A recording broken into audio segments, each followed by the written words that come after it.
Olá, seja muito bem-vindo a mais um TokenFi, o 13º, mas hoje não é sexta-feira 13, estamos aqui hoje no dia 10 de novembro de 2023 com o 13º TokenFi, com um tema muito legal, falar sobre as questões jurídicas da tokenização.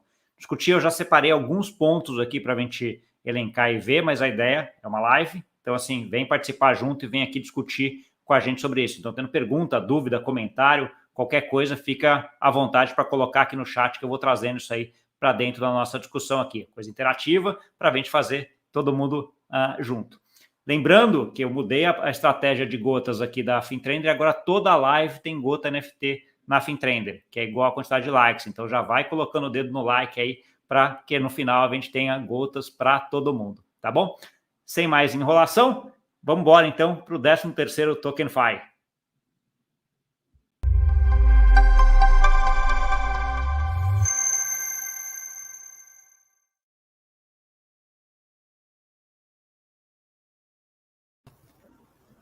Vamos lá, bom dia a todo mundo, boa tarde, boa noite, onde você estiver. Queria agradecer a participação aí do Tang, do Asaf e da Nath aqui para a gente discutir sobre isso. Os três são advogados com experiência gigante. Eu adoro discutir com advogado, que vocês vão ter que arrumar todo esse mundo que a gente de tecnologia e inovação está bagunçando, né? Então, assim, acho que o trabalho de vocês aqui é essencial. E eu queria já começar com uma provocação aqui, né? Então, assim, a ideia que eu tenho e que muita gente tem de que a gente vai partir para um mundo onde vai ser tudo tokenizado em breve, né? O que está impedindo a gente para fazer essa tokenização? São as regulamentações? É isso só que está impedindo para a gente tokenizar tudo? Né? Então, assim, essa provocação, e aí um pouquinho além, né? Quando a gente fala de tokenização, não é só tokenização no mercado financeiro. É igual esse ritmo aí em todos os lugares mais regulados e menos regulados, né? Então, queria começar talvez por você, Nath, para começar com um pouco dessa discussão e a gente trazer essa discussão aqui para todo mundo. Perfeito, obrigada, Gustavo, aí pelo bate-papo, acho que vai ser muito legal. Essa pergunta é uma pergunta interessante, mas se a gente analisar, tem aquela máxima, né? Tudo pode ser tokenizado, mas será que tudo faz sentido a gente tokenizar? Eu acho que a regulação é o calcanhar de Aquiles, né, sobre diversos aspectos para a evolução desse setor, da adoção da tokenização em diversas estruturas, não só no ambiente financeiro, do mercado financeiro, mas eu acredito que a tokenização, em alguns aspectos, em alguns setores, ela ainda não foi adotada por uma questão de não ter uma razão de ser, não fazer sentido sobre o ponto de vista operacional, sobre o ponto de vista de trazer efetivamente uma economia, uma eficiência com relação a determinado processo. Mas sim, boa parte dos ativos eles podem ser tokenizados, só que o aspecto regulatório ainda é extremamente... A gente vem estudando aí já há alguns anos aqui no Brasil, temos já legislações acerca aí desse panorama. Ano passado nós tivemos um marco legal das criptomoedas em dezembro, e aí esse ano nós tivemos aí em junho o decreto presidencial que indicou qual seria o órgão responsável por regular o setor no Brasil, que foi definido o Banco Central.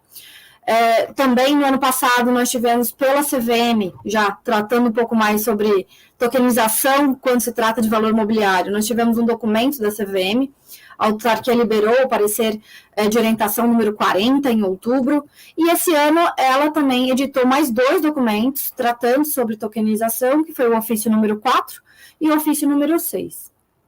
Mas, conglomerando todos eles, a gente nota que existe ainda uma incerteza, não só do mercado, com relação a como os reguladores, né, tanto o Banco Central, como a CVM, como outros reguladores, como o SUSEP, estão encarando a adoção dessas novas tecnologias como o blockchain. Existem outras tecnologias que todo mundo está tentando implementar para otimização de processos, como o IA é uma delas. Mas como os reguladores estão analisando a adoção e implementação dessas tecnologias nos processos até então, como eu digo sempre, que são os tradicionais, os modelos tradicionais. Então, existe ainda essa incerteza, eu acho que existe um movimento muito bom, favorável, por parte dos nossos reguladores de tentar compreender, não de pronto ter um condão de não, vamos parar, não vamos bloquear todas as operações. Existe um acesso, um diálogo e até, de certa forma, um interesse de compreender a tecnologia.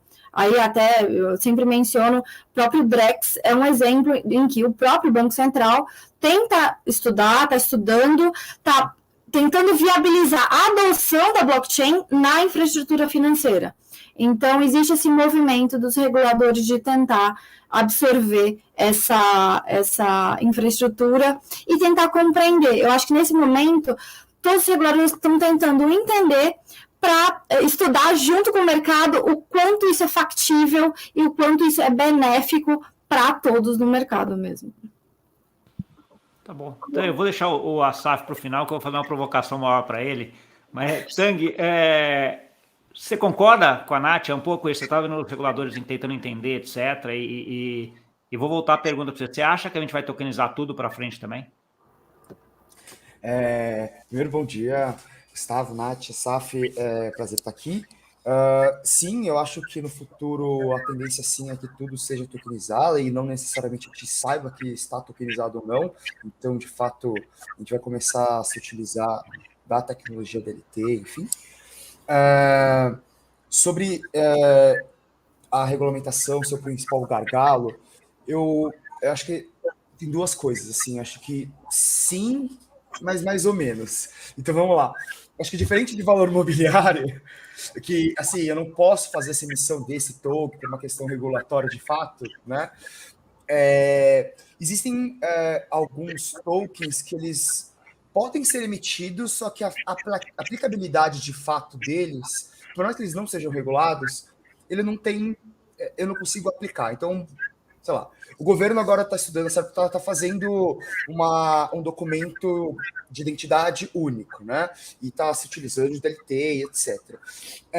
Eu posso gerar um token, mas se eu não tenho onde conferir isso, se o policial, enfim, quem que for que seja, não tem os mecanismos de eu verificar e bater no sistema do governo, etc., que está tudo certo, é meio que inócuo, assim, entende?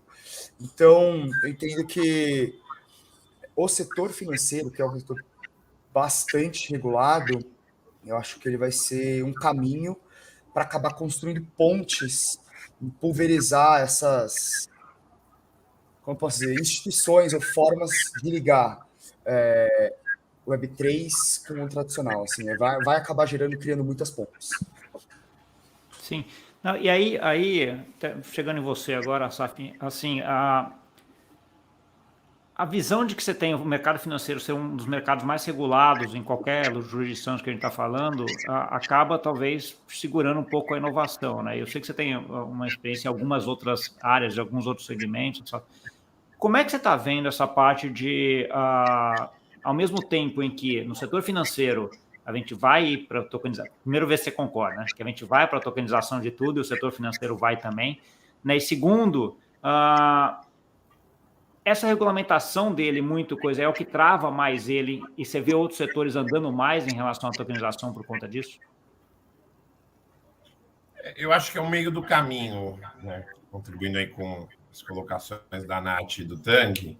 Como é que eu vejo isso? Eu acho que no setor financeiro você está correto da regulação, até pela experiência histórica de como o mercado financeiro se formou com processos similares do que a gente assistiu ou está assistindo ainda em cripto, em que o fato vem antes da norma, e aí as pessoas, pela natureza do comportamento humano e dos mercados, o que já foi muito estudado em outras esferas das ciências, se excedem, né? Isso aconteceu, né? O crash nos anos 20 na Bolsa de Nova York, as bolhas imobiliárias ao longo do século 20, a crise dos anos 80, depois a crise em 2008, por diversos fatores que a gente assistiu em cripto. E tudo isso foi incentivando a criação de camadas de regulação, né? E elas ficaram mais presentes e mais verificáveis, e no termo em inglês, enforceable, no mercado financeiro. Por uma série de questões que, se a gente for discutir aqui, vamos gastar muito tempo. Então, cripto, de alguma maneira, e a tokenização, né, como uma derivação da tecnologia DLT e da inovação que a ferramenta blockchain traz, acabou, num primeiro momento, sendo... Bom, isso aqui é tudo diferente, é novo, está à margem disso.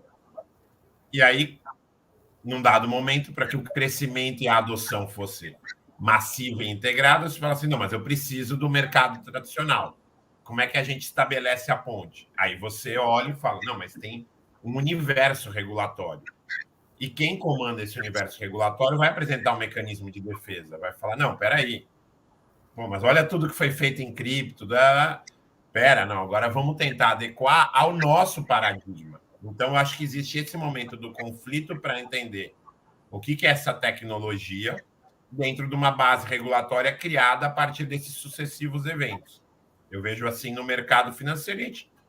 Eu até acho que o progresso é razoável. Obviamente, quando a gente olha e entende, porque está no dia a dia, e fala, olha o que dá para fazer com blockchain, você fica ansioso para ver isso acontecer. Mas, no fim, eu também acho que todos os ativos terão o revestimento de um ativo digital, né? Para a gente não começar na filosofia jurídica. O que é um token nativo, o que é um ativo encapsulado num formato digital. Mas, no fim, eu acho que ações, bonds, outros instrumentos financeiros, sejam derivativos, instrumentos próprios, todos eles vão ter um formato de token, porque isso vai beneficiar liquidez, garantia, certeza, exigibilidade, inclusive para efeitos puramente jurídicos, como execução de títulos, né? Então, eu acho que com o tempo, né, e as diversas esferas de poder entendendo o que é as novas tecnologias e novas gerações também, isso vai acontecer. Mas olhando hoje, né, para outros ativos do mundo real, né, real world assets, eu acho que aí a gente tem o problema que é parecido, mas é um pouco diferente, que diz respeito à estrutura jurídica da organização social, né?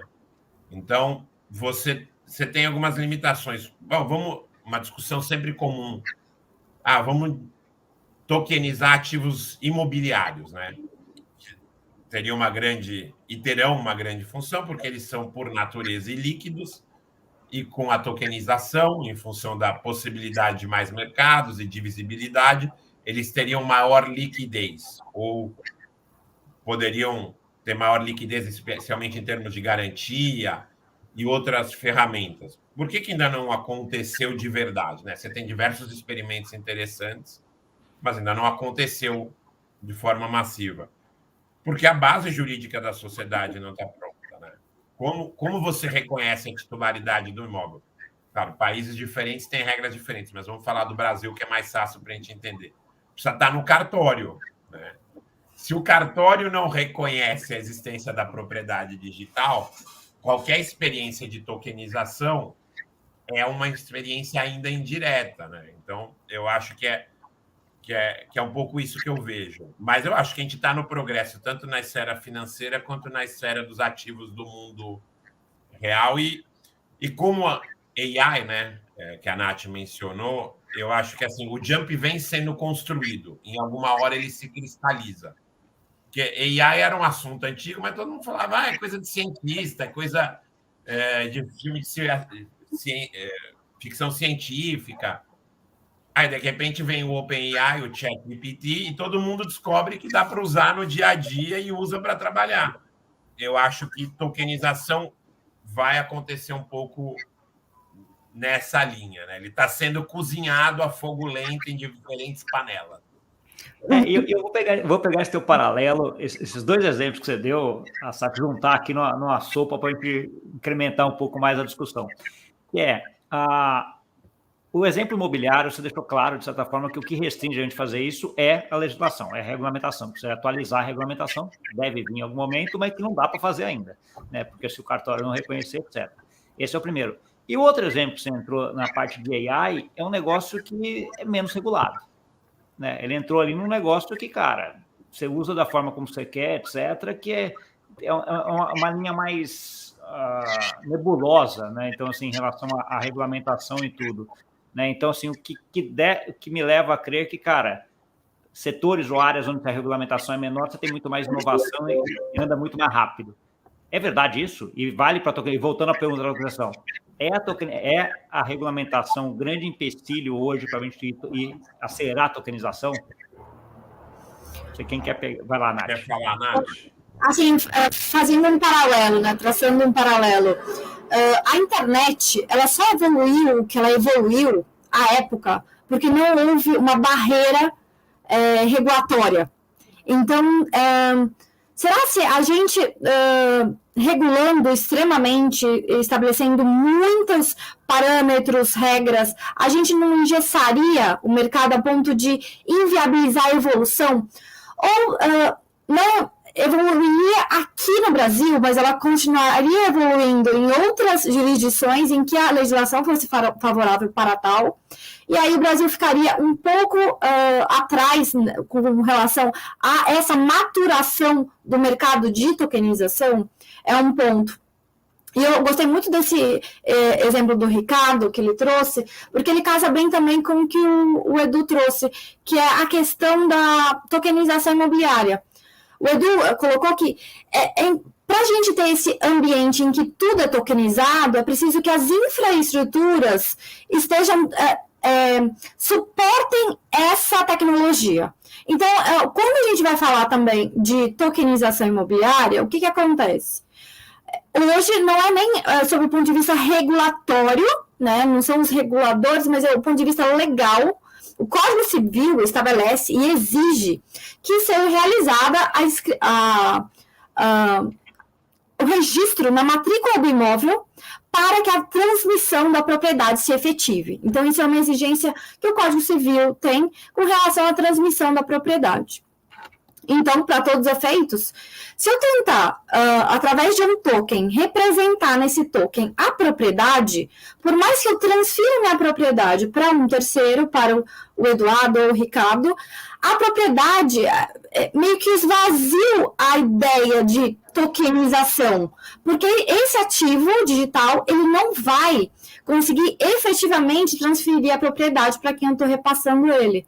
Por quê? Porque o Código Civil exige que seja feito o registro na matrícula do imóvel. E aí... Só aproveitar esse teu gancho, claro.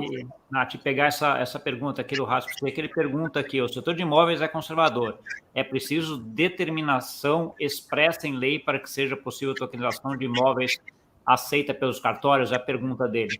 É necessário que a gente tenha uma determinação expressa em lei para que o cartório aceite, ou o cartório pode aceitar isso aí individualmente? Então, pode ser que exija vai precisar de uma alteração legislativa, sim. Uma alteração de qualquer jeito, ou o cartório não pode falar assim, agora eu aceito esse token como sendo a propriedade. Vai precisar de uma modificação, tanto no Código Civil, talvez algum dispositivo prevendo essa hipótese, e também, especialmente, a lei dos registros públicos, que é a lei que regula todo o sistema notarial, registral, que é o sistema cartorário no Brasil, mas é imperativo que o cartório ele tenha essa infraestrutura de blockchain para que todo esse ecossistema tenha a fluidez de, poxa, a partir do momento que os registrários eles têm ali uma plataforma em que eles pegam esses livros em que existem as anotações de cada imóvel, vão ter a representação deles na blockchain. E aí, com a representação deles da blockchain, a gente consegue criar tokens vinculados a imóvel, aí eu acho que seja factível a gente pensar em uma tokenização imobiliária. Só que existe todo esse processo. Primeiro, ativos como imóveis vão depender alteração legislativa, vão depender de uma adoção pelos registrados de uma infraestrutura, para isso toda essa dinâmica, esse ecossistema fazer sentido, e conectando todas as pontas. Então, aí eu acho que se a gente conseguir adotar tudo isso, no final a gente consegue a tokenização imobiliária. Até lá, eu acho que a gente não consegue. Mas o caminho está atrás, a gente deve ir para isso, né? Eu acredito. Tempo, provavelmente, né? Eu acho que em pouco tempo, o próprio o sistema registrários cartorários no Brasil já tem a Notarchain, que é uma tecnologia baseada em blockchain. Eles já estão... legal. Eu já, como eu moro aqui fora, até já usei para dar certificação em alguns... Não é certificação, tem um nome jurídico, mas algumas assinaturas que eu precisava ter lá com o cartório dando ok, fazia tudo por esse sistema, reconhecimento de firma. Tudo por esse sistema espetacular, né? Funciona muito bem. Então, assim, existe já um estudo por parte deles com relação à adoção de blockchain nos processos internos, e eu acho que, assim, num futuro, em breve, a gente vai já falar em uma tokenização imobiliária de ponta a ponta, com todo esse fluxo que a gente já tanto almeja. Legal. Tang, eu sei que vocês têm alguns pools, um pé ali na parte imobiliária em alguns dos pools de vocês. Conta um pouquinho da tua experiência em relação a isso também, em relação a essa tokenização de imóveis ou de coisas do setor imobiliário. Não, claro, eu concordo 100% com a Nath aqui. Acho que esse é o mundo ideal onde todas as infraestruturas estão nativas, né? Em blockchain, que eu consiga de fato fazer a propriedade direta, a transferência via blockchain. A gente fez uma operação privada, enfim, envolvendo imóvel, mas como a SAF bem comentou, e, enfim, a lei é muito clara em relação a isso, é uma questão indireta, né? A gente cria um veículo que vai deter a propriedade, então, assim, não... Frigir dos ovos, assim, você não é proprietário diretamente do imóvel. A gente indiretamente, você é proprietário de alguma coisa que é proprietário do imóvel, exato, né? Você pode mencionar na escritura, fazer a menção na própria escritura que, putz, está ligado nesse token, etc, mas legalmente falando, não é muito enforceable, assim, em inglês, não é muito aplicável, digamos assim. Mas, assim, apesar de concordar 100%, eu espero, na verdade, que em relação ao mercado imobiliário, como ele é muito grande, muito relevante no mundo inteiro, mas especialmente no Brasil, acho que ele tem um carinho bem especial, as coisas consigam avançar. E qual que é o meu linha de pensamento? Aqui não é exatamente só jurídico, mas se for pensar a lei de registros públicos, né? É super específica, enfim, bem passada, bem antiga, e fala como que tem que ser escriturado o livro, o tamanho do livro, a espessura da folha. Então, umas coisas que, sei lá, inconcebível hoje você considerar esse tipo de coisa. Então, entendo que algumas alterações...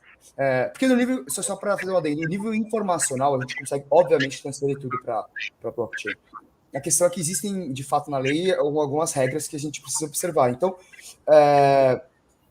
eu acho que alguns pontos a gente vai conseguir flexibilizar antes, de fato, de uma alteração mais pesada legislativa, de forma a dar algum conforto para que operações imobiliárias saiam, comecem a sair e, de fato, uma regra venha depois. Assim. Tá bom.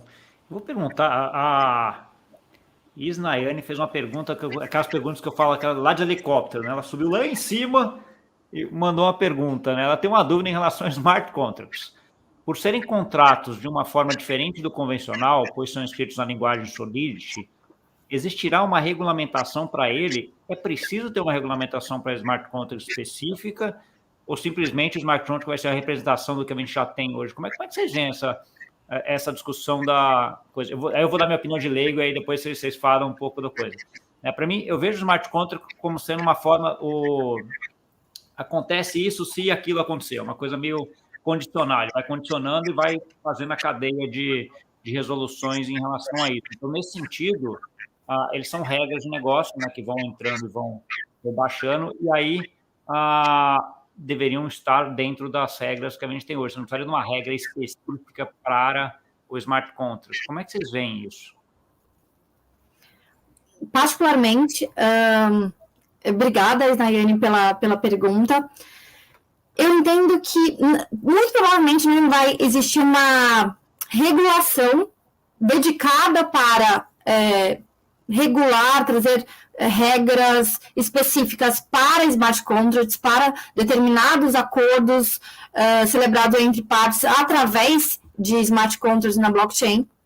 O que eu acredito é que todos os pactos celebrados através dessa modalidade, eles vão ter que ser analisados sob a ótica da legislação que a gente tem aplicável. Então, se a gente adota no smart contract e ali existe todo o condicionamento de determinados acordos entre partes, o que a gente pode analisar é essas regras sobre a legislação que a gente tem, o Código Civil, por exemplo. Então, vamos supor que tenha sido celebrado um contrato de locação entre duas partes. Nesse contrato de locação, a gente vai observar as diretrizes e regras ali do Código Civil e da Lei de Locações e aplicar para as partes. Uma das coisas que é interessante, que eu sempre costumo falar, uma das perguntas que, poxa, mas será que smart contracts, ele é um contrato mesmo? Como é que eu sei que ele é um contrato ou não?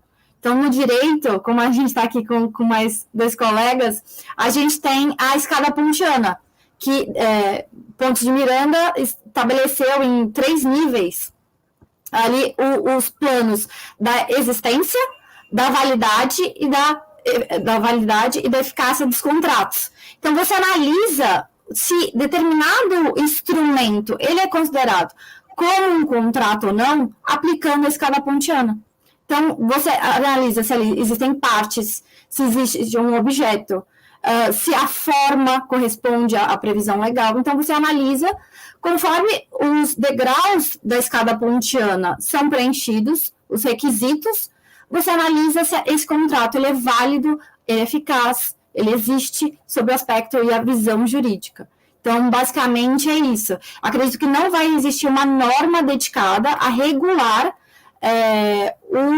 os smart contracts. Talvez o que exista é alguma disposição reconhecendo que é um instrumento eficaz, válido para fins legais, mas não efetivamente uma normativa dedicada para isso. Tá bom. Queria pegar um outro. Você tem alguém que quer comentar alguma coisa ou eu já vou para o próximo ponto? Pode ir para o próximo ponto. Vamos para o próximo ponto. Então, aí vai para você direto, Assaf.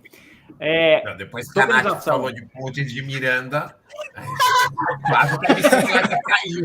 Não ia cortar um momento desse. Boa. Aliás, Nath, o pessoal comentou que seu microfone está muito alto. Não sei se você tem como baixar um pouquinho aí, que acho que tá. Vou baixar. Obrigada.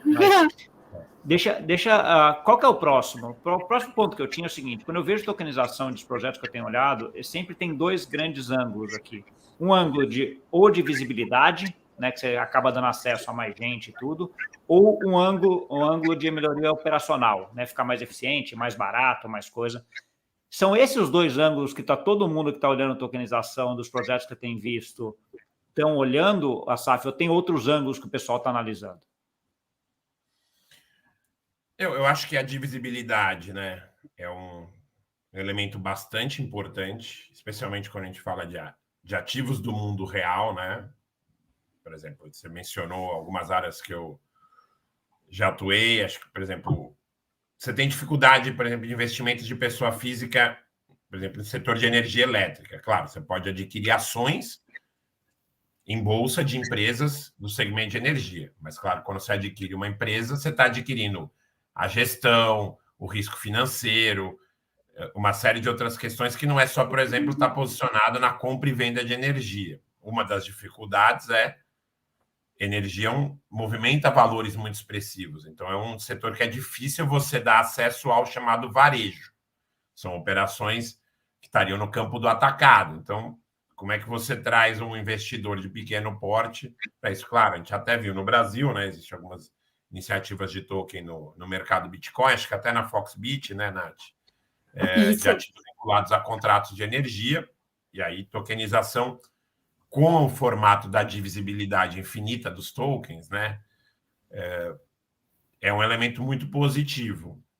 Acho que, além do que você colocou, eu vejo o elemento da liquidez, reduzindo custos da atividade econômica, né? E hoje, e aí dando uma subida no helicóptero, né, e saindo aqui um pouco do jurídico, você sabe que eu gosto de falar um pouco de finanças, que é a sua praia. Hoje, quando você olha um mundo que fica cada vez mais caro pela complexidade, agora, e alguns outros elementos macroeconômicos, né, inflação permanente, taxa de juros mais alta, eu vejo a tokenização como um grande elemento de diminuição de custo para estimular crescimento econômico, porque você tendo ativos que funcionem de forma mais efetiva como garantia, por exemplo, vamos imaginar que os problemas de tokenização de ativos imobiliários estejam superados. No mundo perfeito, a gente já tem os cartórios registrando, todos os nossos imóveis aqui estão no cartório e estão na blockchain. Da mesma maneira que eu viro para a tela do lado e mando meu Bitcoin ou vendo e compro, eu poderia fazer isso com uma fração do imóvel. E isso serviria também para as garantias. Então, para uma série de operações, aí a gente está falando de imóveis, né? Títulos públicos estão mais próximos de tokenização, mas todos os outros ativos, ao serem tokenizáveis, na hora que você precisar mobilizar capital, essa forma e essa solução jurídica vai ser muito mais rápida. E isso vai, sim, reduzir custos econômicos, né? E vai trazer claro, são camadas, de novo, quando muito mais agentes, tanto pessoas físicas, empresas e instituições estiverem envolvidos com isso, a sinalização e a precificação de custo de dinheiro vai ficar mais fácil, porque você vai diminuir esses gargalos. Eu não vejo isso acontecendo do dia para a noite, mas eu vejo uma grande vantagem nisso. Mas queria ouvir também você aí com sua visão financeira de mundo bancário, Tang. Se eu não vou pegar depois dar um pouco de opinião e voltar para o Tang, depois para o Nathalie também, para vocês comentarem. Eu acho assim, isso eu acho que é possível, a SAF, mas eu acho que liquidez é um negócio muito mais complexo. Não é tokenizando que a gente consegue liquidez, né? Então, assim, não é dividindo que a gente consegue liquidez, né? O mercado financeiro já tem muitos problemas em relação à centralização ou liquidez de modo geral. Então, você vai pegar, por exemplo, vou pegar debêntures, por exemplo, é difícil a liquidez de debêntures da grande maioria, por exemplo, até hoje, né? Então, assim, é um ativo que está lá, que existe há um século, então não é tokenizando a debênture que a gente vai, talvez, automaticamente, vamos colocar assim, não é tokenizando que automaticamente a gente vai, mas a tokenização pode ajudar, porque ela deixa mais fácil, deixa mais barato, deixa mais operacionalmente melhor e deixa mais divisível. Aí sim, a gente pode ter, mas eu acho que não é, a gente não pode take for granted, a gente não pode achar que tokenizei e resolveu, né? Acho que é um pouco essa ideia, mas ela possibilita. Um contraponto, a tokenização não é a panaceia. Tokenizou, fantástico, está tudo resolvido. Eu acho que ela cria as condições para um ambiente mais líquido na economia como um todo. É a minha visão. Sim, isso aí eu concordo plenamente. Ela possibilita isso. Na minha cabeça de advogado que gosta de mercado financeiro, diminuir os custos gerais de captação e de transações. Mas, claro, tem outras questões aí no meio, né? Não, eu estava até pegando o comentário do Nelson aqui, que ele vai exatamente um pouco exatamente nessa ideia, né? Falando de tabelião e cartório que a gente estava falando lá atrás, né? Se baixar o custo dos tabeliões e melhorar a eficiência na cobrança de impostos, será aprovado rápido e porque é um benefício muito grande para todo mundo, no final das contas, né? Então, assim, se conseguir trazer esse segundo passo. Mas, Tang, comenta um pouquinho, o que você acha dessa parte de tokenização, de benefícios da tokenização, né? Tem mais do que esses outros dois que eu comentei, desse de liquidez que o Asaf comentou? Cara, eu acho que a parte de ser programável bom, é óbvio que na natureza ele é imensa os benefícios disso, né? De você conseguir fazer análises automatizadas de N coisas. E eu acho que a tokenização também, estava falando de eficiência operacional, acho que essa eficiência operacional no geral, com certeza, baixo custo e, enfim, a estrutura como um todo, mas eu acho que a tokenização também viabiliza novos produtos financeiros no mercado, assim, Aí tem N regulações envolvidas, assim, pela facilidade de fazer transações transfronteiriças, por exemplo, ou de você, como o Asaf comentou, de fazer o enforceable, execução de alguma garantia automática, né? Ele bateu ali no smart contract, passou um covenant financeiro, eu liquido a operação, por exemplo, eu acho que dá bastante espaço para a gente ser bem criativo, assim, e criar produtos financeiros novos, de fato. Então, acho que é isso. Vai lá, Nath. Qual que é a tua opinião? Assim, emendando aí, eu super concordo com os pontos que vocês trouxeram. O Ricardo falou um ponto que eu acho que a liquidez que ela promove é, assim, absurda. É um dos pontos pelos quais eu acredito que, poxa, a partir do momento que eu consigo representar determinado ativo em pequenas frações, e essas pequenas frações eu lanço ao mercado, faço uma oferta deles, a facilidade com que esse ativo principal ele é distribuído é muito maior, porque eu consigo atingir uma parcela maior de pessoas com capacidade financeira para adquirir esse ativo. Então, você consegue fazer essa pulverização no mercado, ou seja, esse ativo que, em tese, tinha um ticket muito alto, você consegue conferir a ele uma capilaridade, né? Isso, de certa forma, é até democrático, porque você permite com que pessoas que não teriam acesso a se expor a esse ativo principal, porque não teriam condições financeiras de adquirir um ticket alto, elas consigam participar, mas vão com uma pequena fração, né? Então, de certa forma, eu acredito que é extremamente democrática a blockchain nesse aspecto, porque ela permite a participação de todos de uma forma mais igualitária ali. Então, a capilaridade, a liquidez, esse acesso facilitado, eu acho que são os pontos principais que a blockchain permite. Tá bom. Voltando para o juridiquês aí, que é a praia de vocês. CVM. Né? CVM aí soltou alguns pareceres durante esse ano, alguns ali não tão bem direcionados, outros mais direcionados, etc. Mas mais recentemente, até onde eu cheguei a ver, a parte de tokenização ele está enquadrando junto com a regulamentação ali de crowdfunding, né? Então, assim, é o lugar certo para estar? O que vocês acharam dessa decisão? Quais são o que a parte da regulamentação de crowdfunding segura muito é ruim para a tokenização? E aí, aberto, quem levantar a mão primeiro começa. 3, 2, 1. Eu posso começar aqui, sem problema. Puxa a fila aí. Vai lá, Tang. Eu posso começar sem problema.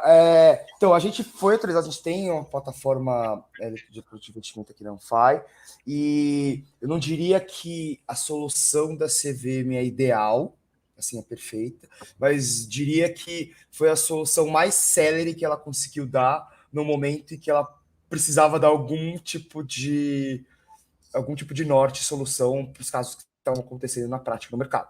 Então, ela precisava enquadrar em algum lugar, e não existe ainda, né, uma regra específica para a gente enquadrar, enfim, uma alteração mais geral das normas, que eu acho que isso seria o ideal.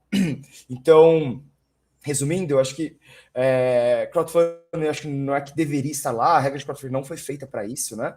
Mas é a regra mais flexível, uma das regras mais flexíveis que a CVM tem para fins de oferta, né? É a única oferta que não é registrada na CVM.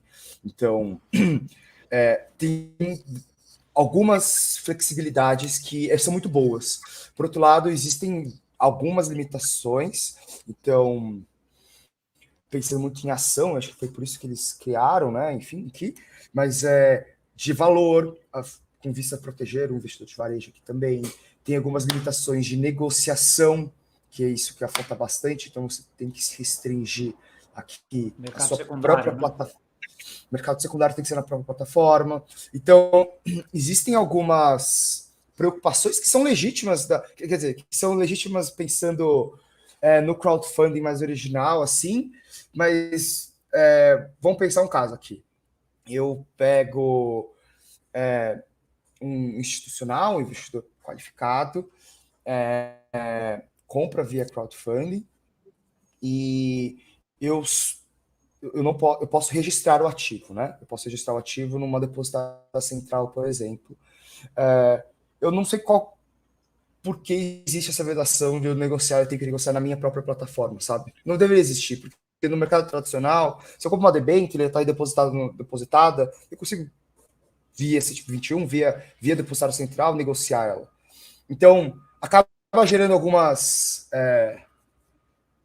impasses, mas assim, eu acho que a gente está no caminho, assim, mas eu acho que tem alguns impasses ainda em N aspectos aqui. Eu vejo parecido com você, Tang. A Nath queria falar? Não, pode ir, Ricardo. Manda bala. Não, eu estava dizendo que eu concordo com o Tang. Eu acho que foi um pouco o espaço onde dava para começar, né?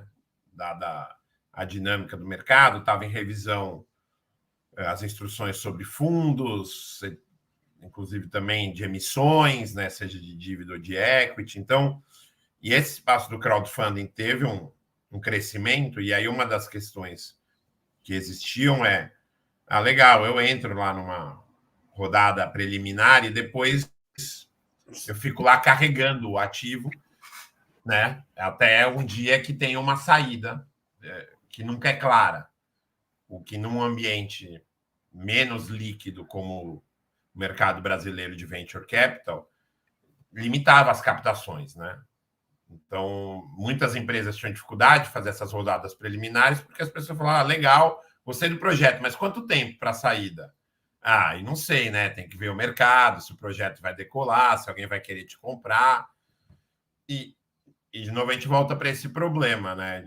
Então, eu acho que dos intuitos da CVM, mas o Tan colocou bem, tá bom, eu posso vender, mas só na plataforma em que eu coloquei e para pessoas cadastradas na plataforma. Que eu acho que aí entra o outro receio, que bom, mas se eu deixar vender em qualquer exchange, que controle se tem disso? Então, aí as pessoas vão criar uma empresa para passar, vão criar um equity para passar dinheiro através desse equity. Então, a gente também tem que olhar, óbvio que a gente que enxerga o positivo e experiências muito bem-sucedidas, a gente vê o potencial, mas olhando no prisma de quem está tentando regular e tem uma obrigação de proteger mercado consumidor com uma limitação de recursos e de equipe, né? A gente também tem que lembrar que a CVM tem um quadro pequeno para o tamanho da economia brasileira, incomparavelmente menor que a equivalente dos Estados Unidos, que é a SEC, ou na Europa, né, em cada país. É difícil também, né? Então, eu acho que tem que ser um esforço conjunto do setor privado com a CVM, e até acho, Nath pode até comentar melhor, porque conversa mais com o pessoal. Eu acho que existe uma disposição, mas existe também essa limitação, né? E até quando veio o decreto ali, o Banco Central e a CVM, assim, quem que vai regular? Bom, eu até regulo, mas me dá time, dinheiro e orçamento para regular, porque senão eu vou trazer mais uma competência aqui que eu tenho que fiscalizar sem equipe e capacidade para isso. Então, só para lembrar também as limitações do mundo prático, né? Sim. Aí já passando para você, Nath, com o ponto de que isso abre muito espaço para autorregulação, né? À medida que você não tem equipe, etc., você dá as linhas gerais e deixa alguma entidade de autorregulamentação ou o mercado se organizar, né? Deve ser muito provavelmente para onde a gente vai aqui, né? Exatamente. Inclusive, com relação a esse mercado, a gente tem aqui a Bcrypto, que é uma associação, foi criada, e nesse primeiro momento, ali os players do mercado que atuavam nessa área se organizaram, se reuniram e falaram, bom, vamos começar a instituir algumas diretrizes, algumas regras de boas práticas, de como a gente pode adotar. Muitas dessas regras foram até trazidas de boas práticas do mercado tradicional e absorvidas nos processos internos das empresas, dos players que estavam já participando ali desde o comecinho. Então, a autorregulação é um mecanismo muito eficiente, mas efetivamente, o papel que a CVM desempenha de fiscalização, de coerção para os bad players é importante também. E sempre tem essa trincheira que o Ricardo estava falando, da redução do orçamento, pouco time, e, querendo ou não, é um mercado que movimenta muito dinheiro, é um mercado com muito potencial, e aí a carga de trabalho vem junto com essa competência, uma alta carga de trabalho, né? Atribuições muito grandes. Então, tem que ser sopesado isso. E um outro ponto é relativo a essa, não só a autorregulação, mas a própria CVM, eu acho que ela vem adotando um posicionamento de tentar, de alguma forma, ainda que isso seja assim, extremamente pesado, mas entender o mercado e estudar. Um exemplo disso foi o sandbox regulatório. No âmbito do sandbox regulatório, a CVM disponibilizou ali um espaço para que os participantes no mercado pudessem propor alguns novos modelos de negócio a serem explorados, utilizando a tecnologia blockchain, e que nesse espaço, nesse ambiente regulado proporcionado pela própria CVM, obviamente é um número limitado em decorrência dessas condições. Então, foi elaborado um edital, né? O edital foi publicado pela CVM, houve uma seleção de quais empresas participariam, né? E quais projetos seriam aí abordados nesse ambiente, nessa caixinha de areia da CVM, em que ela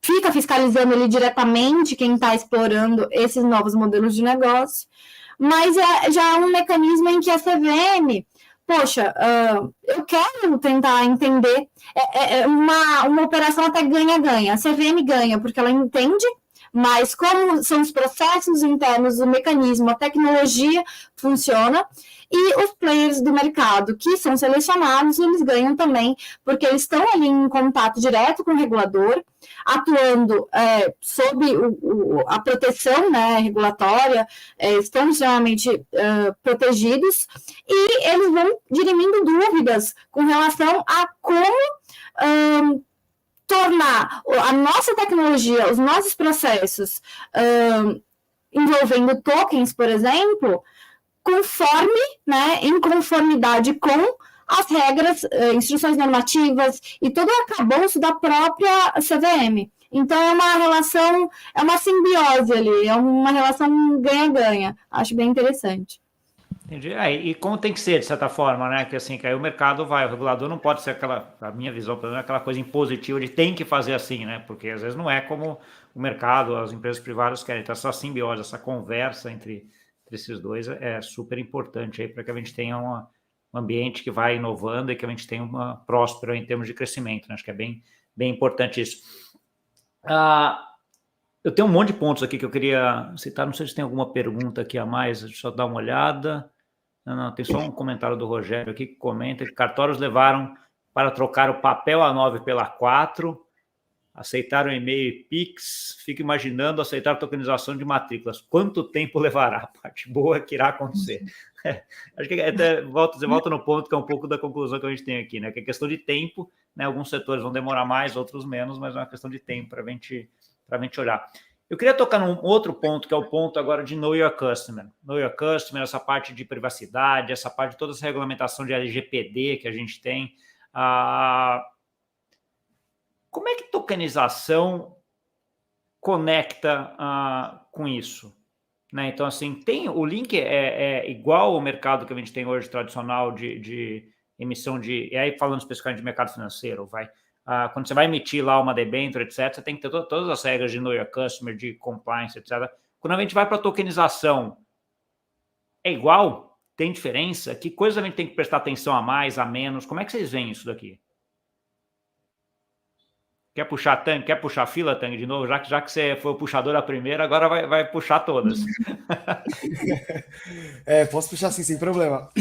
Eu acho que não tem essa relação direta de tem que ser igual, tem que ser diferente. Entendo que o mercado financeiro foi construído desde os primórdios e existem boas práticas que existem por um bom motivo, digamos assim. E acho que fazer KYC, tanto do originador, né, dos parceiros, que é o IP, quanto do investidor final, é uma excelente prática. Então, na FI a gente faz o KYC, o KYP, enfim, o Know Your Partner também, né, os parceiros envolvidos aqui na operação, para todas as operações que a gente faz, como se estivesse num banco, assim, normal. A gente, um processo bem mais, o UX bem melhor, enfim, algumas coisas mais legais, mas, assim, cumprindo com a regra para uma operação tradicional, digamos assim, tá? Mas agora, eu não sei se era esse o ponto, Gustavo, mas, assim, quando se fala de KYC, etc., acho que o que muda, e que muita gente ainda tem essa visão, quando a gente vai falar de permissionless, né? Quando a gente falava de cripto, tokens, etc., o permissionless era lá atrás, acho que hoje bem menos, depois do ano passado, enfim, era algo essencial, né? Você não mostrar, tinha que ser permissionless, né? Porque senão não era cripto. Então, acho que isso ele vem na essência, na essência de criação de cripto e Bitcoin, tem essa ideia de você ser libertário, permissionless, né? Que você não tem permissão para nada e você pode entrar, não precisa se identificar em nada. Que hoje, depois de, lá, 15 anos depois, a gente vê que isso daí é meio, da forma como o sistema é feito, é meio uma falácia, que você tem o que a gente chama de pseudo-anonimato, no final das contas, né?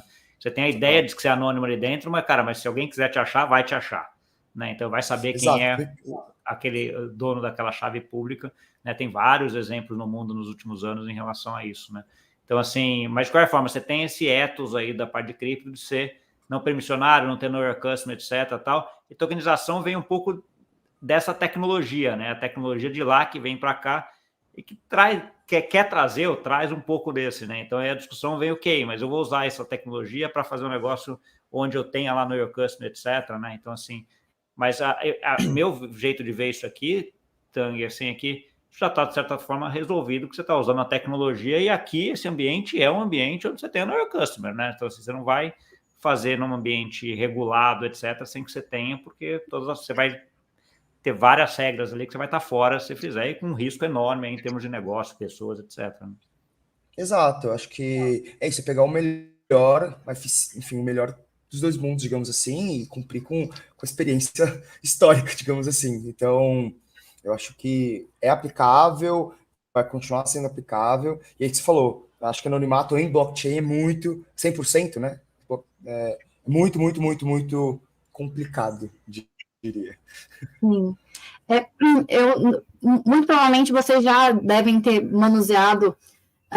Tem várias empresas que fornecem esse serviço de monitoramento. Então, tem a CipherTrace, Chainalysis, e através delas, você consegue ver como as informações estão todas tagueadas. Você consegue ir colocando flags e mapear exatamente todas as transações. Então, não existe... Você consegue, a determinado ponto, nível, identificar ali quem é aquela pessoa que está manuseando, transacionando determinado dinheiro. Então, assim, inclusive, essa é uma das preocupações. A blockchain é maravilhosa, e aí a gente tem uma dicotomia, porque... de um lado, ela promove segurança, ela gera transparência, mas de outro, como é que fica a liberdade individual, a privacidade das pessoas com relação ao que elas estão transacionando? E essa dicotomia é o ponto, acho que talvez mais sensível quando a gente fala em adoção, né, a tokenização aí, o DREX, né, a tokenização da nossa moeda. Porque o ponto, poxa, como é que a gente vai fazer essas duas fontes, transparência, segurança e privacidade, coexistirem num ambiente em que elas podem gerar ali uma sinergia, uma não sinergia. Então, eu acho que o desafio hoje, por exemplo, do Banco Central é fazer com que esse ambiente tenha esses dois pontos bem equilibrados. E aí estão se adotando estão cogitando adotar várias infraestruturas, né, usando até um ponto que eu e o Gustavo, a gente estava aprendendo um pouco mais recentemente, que é o Zero Knowledge Proof. Como é que a gente pode implementar o Zero Knowledge Proof para fazer com que esse ambiente da blockchain ele seja um ambiente fértil e coexistam essas duas esferas, privacidade e liberdade das pessoas, com a segurança e com a transparência que a blockchain promove. Então, assim, é um ponto muito sensível, e eu acho que os próximos meses, essa maturação que o próprio Banco Central vai fazer com relação ao Drex, vai ser um divisor de águas com relação a como a gente adota a blockchain. Um dos fatos, só de ter sido adotado uma DLT, já otimiza um pouco dessa preocupação, porque os dados eles não vão ficar abertos como em uma blockchain pública, né? Vai ficar só os nossos participantes vão ter acesso a essas informações, mas ainda são informações extremamente ricas, né? Então, você vai ter um banco comercial vai ter acesso às transações que um outro banco comercial efetivou. Até que ponto determinado sigilo não vai existir. Então, tem aí, eu acho que muita pólvora para a gente queimar até a gente ter uma resposta. Ótimo. Assaf, algum ponto em relação a isso também? Eu acho que aqui tem dezenas de questões. A Nath fez um resumo super legal, né, do momento atual. Eu acho que aqui vale uma colocação de olhando para frente, né, que era um exercício que a gente fez no começo do bate-papo. A blockchain e todos os sistemas de controle on-chain que a Nath mencionou vão dar maior segurança ao longo do tempo, né? Quando toda a infraestrutura tiver consolidada em diversos segmentos da economia, para o salto de controle e prevenção de crime organizado, atividades ilícitas, é evidente para nós que temos uma familiaridade maior o quanto isso vai ser mais fácil e mais visível e transparente para a sociedade. Então, é até contraditório quando você fala, bom, isso já existe, por que não é feito? Porque é uma das áreas em que você vê com mais claramente onde isso teria um efeito imediato. Até para quem está fora, não só os órgãos de governo, possam controlar e ajudar nesse flag público dessas atividades. Mas, enfim, aí tem uma série de questões. É só uma provocação jurídica aqui na privacidade, que é a autonomia das carteiras, né? Que tem a ver com a privacidade, né? Então, a gente chama da wallet, mas mesmo no Drex, né? E aí eu vejo ela em dois lados. Uma, num sistema permissionless, que é a concepção original do white paper do Bitcoin, dos criadores do... Então, você não precisa... Se é a carteira que opera, né? Aí no mundo real, as pessoas falam, se eu deixar uma carteira operar, vai ser complicado, porque aí você vai ter uma série de atores que não vão se identificar e vão poder fazer muita coisa. Então, aí surgiram algumas discussões nos Estados Unidos, né, em relação ao Uniswap, em alguns outros processos de a carteira é um sujeito jurídico para fins de processo. Então eu vou bloquear essa carteira e, inclusive, chegou-se, né, em alguns casos, a não só na carteira, mas aí contra o coder, né? Nos Estados Unidos você teve alguns precedentes de ações que ainda não andaram, né, de você atacar quem fez o código, que discute várias coisas. Aí, voltando para um modelo centralizado como o do Drex, e aí vocês estão bastante próximos, né, das discussões, e que controle o Estado tem disso, ou o agente centralizador? Então, pode congelar a conta? E aí, como é que eu confio que é a antítese da formulação do Bitcoin? Ninguém pode atacar o ativo. Você está lá, você anda com ele pelo mundo, ele está na tua mão, ou está na tua cabeça com aqui.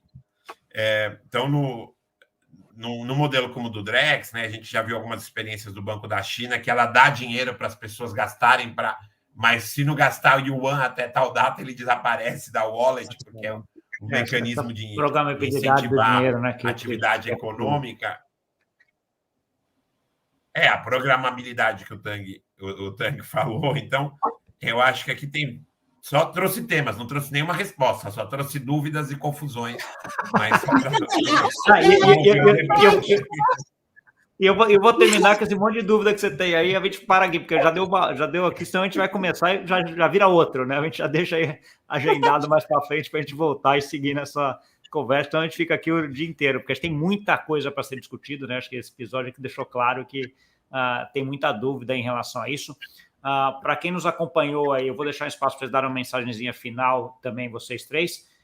Mas assim, tá aqui dentro na descrição do vídeo aqui o LinkedIn dos três, né, do Tang, da Nathalie e do Asaf aqui. Se quiser lá entender, ver mais, conectar, conversar, etc., acho que é o melhor caminho para continuar. E rapidinho aqui para a gente fechar o tempo, acho que mensagem final, começando por você, Nath. O que você quer dizer aí para a audiência nossa, para quem está nos ouvindo em relação a questões jurídicas da tokenização?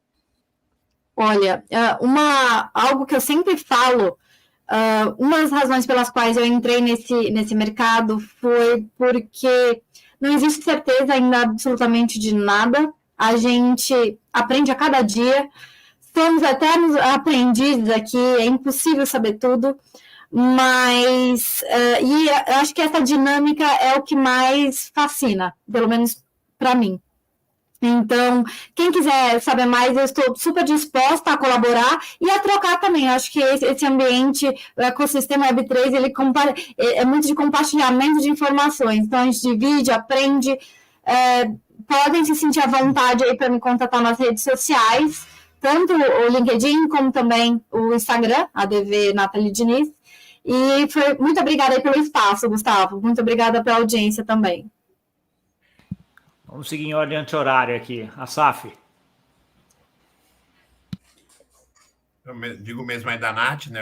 Você colocou o LinkedIn, eu uso menos a ferramenta do Instagram para temas de trabalho, mas também canal de contato aberto. Acho que o debate foi muito legal, espero que a audiência tenha gostado. Acho que fica gravado também, né, Gustavo? Fica gravado, vai ter um monte de gente que acaba vendo gravado depois agora e tá gravado para a eternidade agora. Não está em blockchain, mas está gravado aqui. E que a gente possa fazer mais. Eu acho que a Nath tocou num ponto que é isso, né? O horizonte da Web3 é o do compartilhamento, em que a inteligência coletiva vai formando o processo. Por isso que a gente trouxe aqui indagações, brincou, trouxemos dúvidas e não respostas, porque é uma construção, não é a gente não está tentando direcionar o processo para um lugar que a gente quer. O conjunto dos atores vai determinar o resultado do processo, né? A gente está aprendendo e construindo junto, que eu acho que é a evolução dos modelos anteriores em que se moldava a partir de uma visão pré-determinada e arrastava os outros, né? Aqui é um processo mais coletivo e por isso que às vezes vai para um lado, depois vai para o outro e assim a gente vai navegando. E prazer aí estar com você novamente, sempre que for convidado e puder, vou estar aqui. Prazer estar com a Nath e com o Tang, que eu tinha falado menos vezes. Um abraço a todos. Valeu. Tang, mensagem final. Bom, é isso. Também posso, Eduardo Tang no LinkedIn. Quem quiser, tiver interesse também sobre a Anfy, pode entrar no anfy.finance e dar uma fuçada. A gente tem bastante conteúdo lá. É isso, eu acho que essa coletividade, esse espírito da própria comunidade Web3, acho que vai refletir e vai mudar como as decisões são feitas daqui para frente. Assim, acho que isso é bem relevante, muda conceitualmente bastante coisa. Então, é isso, foi um prazer, Gustavo, Nath, Asaf, com vocês. Tamo junto, até a próxima. Valeu, obrigadão para vocês três. Eu vou agora para a gota aqui. Quem está na audiência já coloca para mim aqui no chat a quantidade de likes que tem aqui para eu já ver quantas gotas a gente vai ter.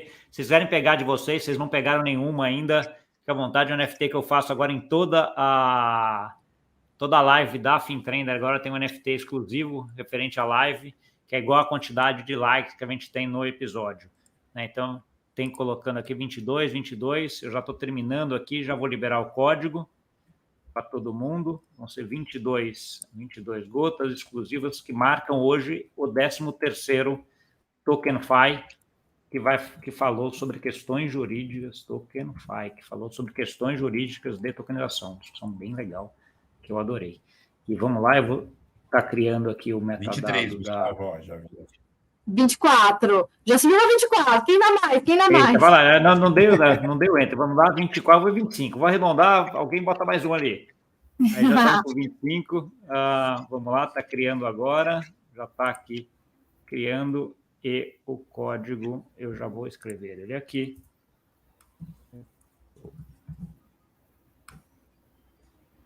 Olha lá, chegou nos 25, boa. Deixa eu ver aqui. O código é esse aí. Tá lá, acabei de botar no chat. TokenFi 13. Deixa eu até testem, ver se deu certo, mas acho que deu, né? Deixa eu ver se alguém pega aqui. Aí já pega, já pode comentar lá e ver o coisa. Deixa eu colocar minha tela aqui, ó. Quero compartilhar a tela, que daí a gente vê.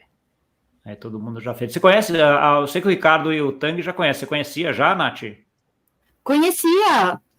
O Gotas, é bem famoso. Você, o Caio também, Centino. Então, eu, Caio, o João. Tem um monte de gente hoje já, né? A gente Sim. começou lá atrás isso aqui, agora tem um monte de gente. Tá bem legal esse negócio. Ele ajuda, sei lá, bem legal. E tem muita coisa que você consegue fazer com ele. Aí já tem 15, você já vai acabar já daqui a pouco. Já tem aí quem consegue comentar comentário aqui. Já tem 4 lá. Carol Top, Clay falando boa galera, Silvana Show, Fernando Top. E tem 13, ainda dá para ir lá e pegar ainda, para quem não pegou ainda, corre lá, que aqui daqui a pouco ele já acaba. E essa é uma figura do Midjourney que deixa eu até tirar aqui, que ficou na tua frente aí na coisa, né, Nath? Essa figura é uma figura que o Vini cria, cara. Esse cara tá muito bom nesse negócio.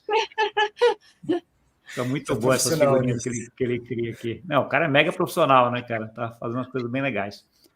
Mas deixa eu fechar aqui e encerrar, então.